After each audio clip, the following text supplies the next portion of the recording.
श्री शौनक जी ने पूछा, सूत जी, सर्वज्ञ एवं सर्वशक्तिमान भगवान व्यास देव जी ने जब नारद जी का ये वचन सुना, फिर उनके चले जाने पर उन्होंने क्या किया? श्री सूत जी ने कहा, ब्रह्म नदी सरस्वती के पश्चिम तट पर शाम्याप्रास नामक एक आश्रम है। वहां ऋषियों के यज्ञ चलते ही रहते हैं। वहीं व्यास जी का अपना आश्रम है। उसके चारों ओर बेर का सुंदर वन है। उस आश्रम में बैठकर उन्होंने आचमन किया, बद्रीवन, और स्वयं अपने मन को समाहित किया।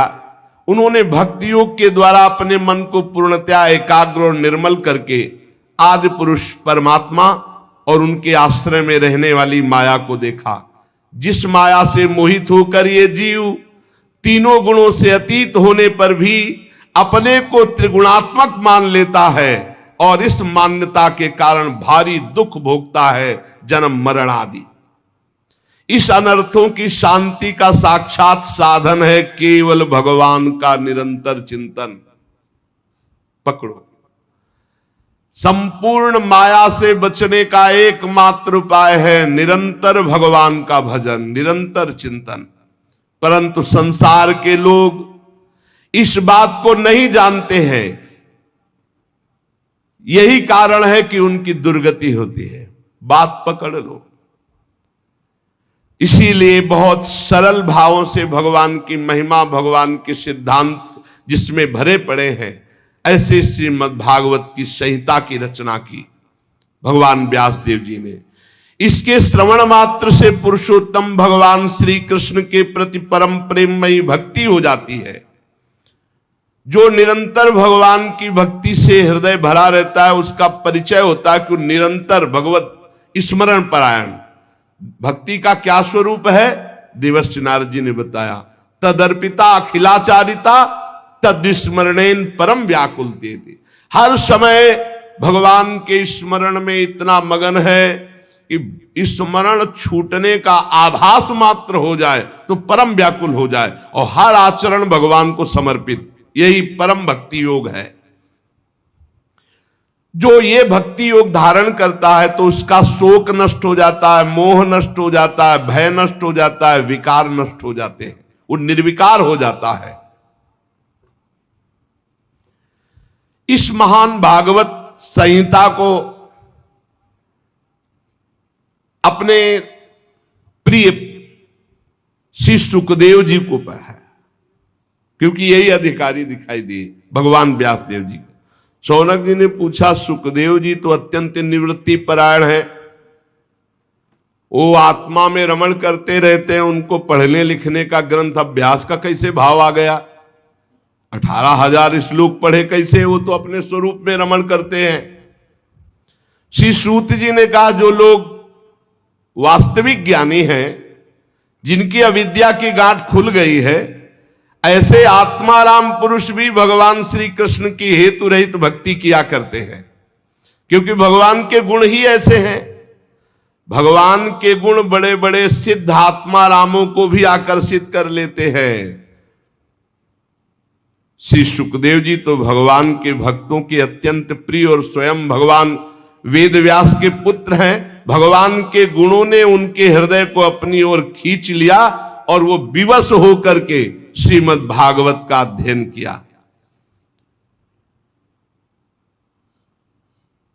आपने प्रश्न किया था कि महाराज परीक्षित ने राज्य लक्ष्मी त्याग करके क्यों गंगा किनारे आमरण अनशन व्रत लिया।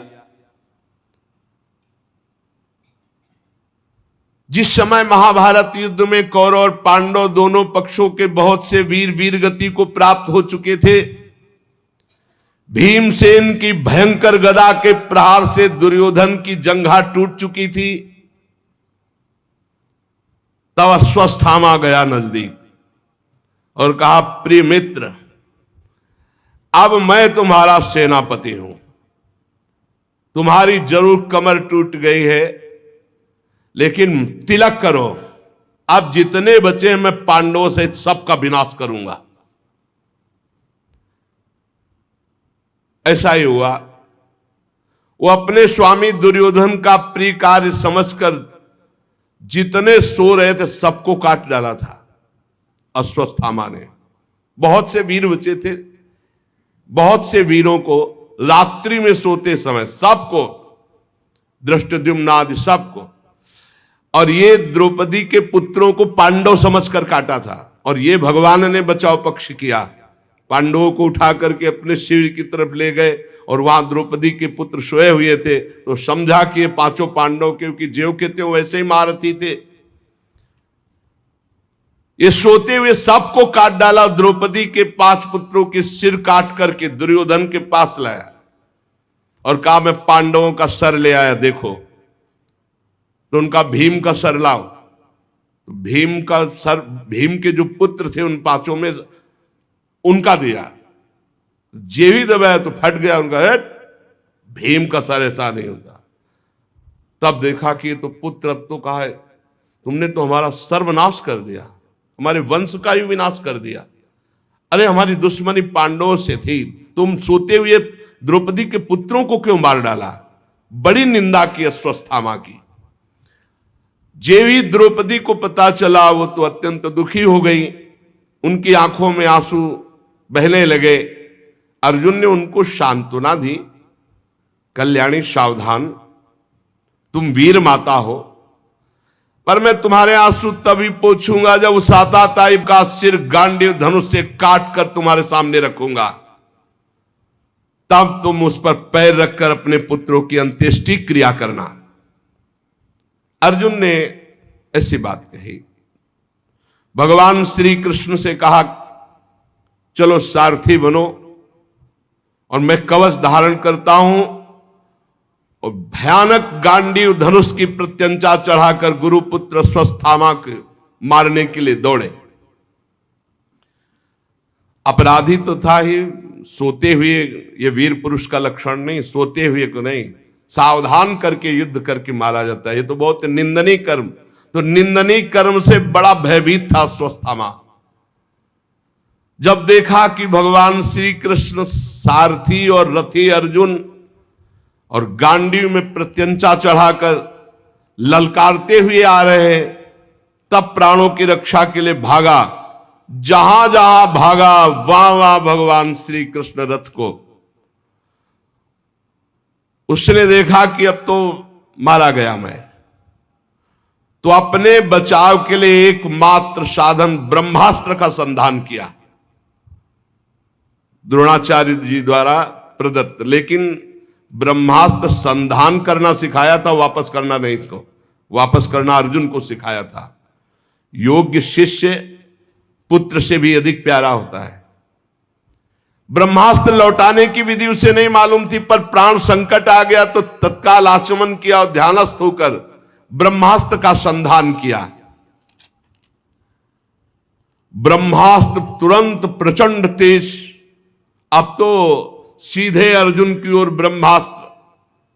अर्जुन जी ने हाथ जोड़ा और भगवान श्री कृष्ण से कहा, श्री कृष्ण तुम सच्चिदानंद स्वरूप परमात्मा हो, मैं जानता हूं तुम्हारी शक्ति अनंत है, तुम ही भक्तों को अभय देने वाले हो, जो संसार की धधकती हुई आग में जल रहे उन जीवों को उबारने के एकमात्र तुम ही लक्ष्य हो प्रभु। तुम प्रकृति से परे रहने वाले आदि पुरुष साक्षात परमात्मा हो। तुम अपनी स्वरूप शक्ति से बहिरंग एवं त्रिगुणमयी माया को दूर भगाकर अपने अद्वितीय स्वरूप में स्थित हो। तुम अपने प्रभाव से माया मोहित जीवों के लिए धर्मादि रूप कल्याण का विधान करते हो।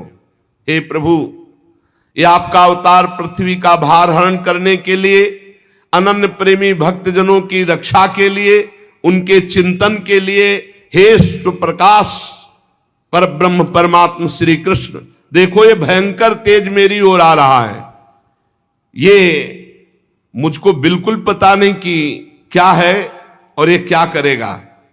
भगवान ने कहा डरो मत, ये अश्वत्थामा का चलाया हुआ ब्रह्मास्त्र है। वो प्राण संकट उपस्थित होने पर इसका प्रयोग तो कर दिया, पर लौटाना नहीं जानता। और इस ब्रह्मास्त्र को कोई दूसरा अस्त्र दबा सके, ऐसा आज तक कोई अस्त्र निर्माण नहीं हुआ। तुम शास्त्र विद्या के पारंगत हो, तत्काल आचमन करो और ब्रह्मास्त्र को शांत करने के लिए ब्रह्मास्त्र का ही प्रयोग करो। अर्जुन विपक्षी वीरों के मारने में बड़े प्रवीण थे। भगवान की बात सुनकर आचमन किया और भगवान की 4 परिक्रमा की और ब्रह्मास्त्र के निवारण के लिए ब्रह्मास्त्र का ही संधान कर दिया। अब दोनों ब्रह्मास्त्र जब भयंकर प्रलयाग्नि प्रकट हो गई, जब दोनों ब्रह्मास्त्र टकराए, प्रजा जलने लगी। सबने समझा मानो प्रलयकालीन समय आ गया है। भगवान ने इशारा किया तो दोनों ब्रह्मास्त्र को शांत करके अर्जुन ने वापस कर लिया। क्योंकि अर्जुन को देखो, द्रोणाचार्य जी ने अश्वत्थामा को ये विद्या नहीं सिखाई, ये अर्जुन को सिखाई। फिर अर्जुन क्रोध से लाल होकर दौड़ पड़े और अश्वत्थामा को जाकर पकड़ लिया, जैसे कोई बलवान पशु को बांध लेता है, ऐसे बांध लिया और उठाकर लाए और रथ के पीछे के हिस्से में पटक दिया अश्वत्थामा को। भगवान श्री कृष्ण जी भी बहुत कुपित हो रहे थे। कहा, अर्जुन इसको छोड़ना बिल्कुल नहीं, इसने रात में सोए हुए निरपराध बालकों की भी हत्या की है।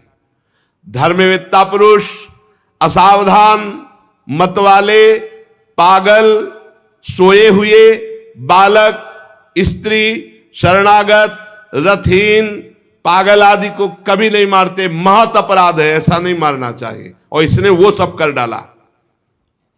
ये दुष्ट है, क्रूर है। ये जीता रहेगा तो और भी महान पाप करेगा। मेरे सामने तुमने द्रौपदी से प्रतिज्ञा की थी कि जिसने तुम्हारे पुत्रों का वध किया उसका सिर उतार कर लाऊंगा। ये आताताई है, वध किया है। इसने अपने स्वामी दुर्योधन को भी दुख पहुंचाया। अर्जुन देख रहे थे कि भगवान बड़ी मुस्कुराहट के साथ आज्ञा दे रहे हैं, इसका मतलब कुछ रहस्य है। भगवान बार बार कह रहे हैं आताताई है, इसको मार डालो। भगवान रथ हाँक रहे, अर्जुन रथी पथ पे, पीछे अश्वत्थामा बंधा हुआ। अश्वत्थामा को पशु की तरह बांधकर निंदित कर्म करने से बहुत खिन्न, उदास द्रौपदी जी ने जे ही ऐसा देखा तो उन्होंने कहा, नहीं नहीं, हमारे गुरु पुत्र का ऐसा अपमान नहीं होना चाहिए। नमस्कार। अश्वत्थामा को प्रणाम किया और कहा, तत्काल बंधन मुक्त करो। गुरु पुत्र का इस प्रकार अपमान बिल्कुल नहीं।